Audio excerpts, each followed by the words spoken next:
323 বেকার না ওয়ালাই রিনানি চেষ্টা খেলাইও ফ্রেশ বেকার এবং 10,323 বেকারের মধ্যে কিভাবে সংঘর্ষ করাতে পারে, কিভাবে বিবাদ তৈরি করতে পারে সেটা সরকার চক্রান্ত করছে।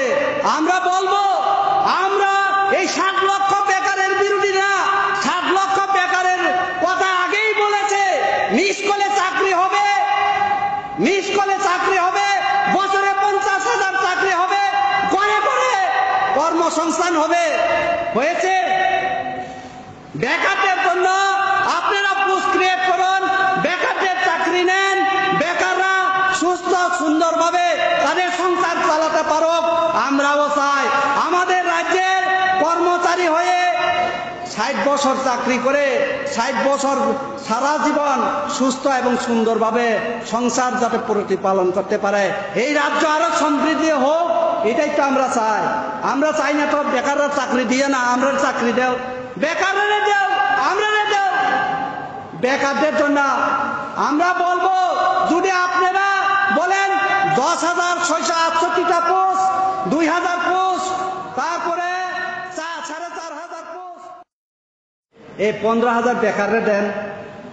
আর আমাদের জন্য তো অলরেডি ইন্টারভিউ দেওয়া আছে, অলরেডি সবকিছু রেডি আছে 13,000 পোস্টে, সেখানে আমাদের দিয়ে দেন, শেষ, পরিষ্কার। তো আপনারা শুনলে অবাক হবেন, যখন সুপ্রিম কোর্টে এই যে 13,000 পোস্ট 12,000 পোস্টের বিরুদ্ধে যে সংবিধান আপনার কোর্ট অবমাননা করে যে কেসটা উইথড্র হয়ে গেছিল, তখন আমাদের রাজ্যের শিক্ষা দপ্তরের অধিকারটা ফাইল নিয়ে আমাদের রাজ্যের মন্ত্রীর সাথে, মন্ত্রী বাহাদুরদের সাথে আলোচনা করতে গেছে।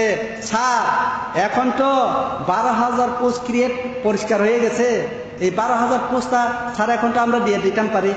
হ্যাঁ, এই কথা বলবেন না, সাবধান।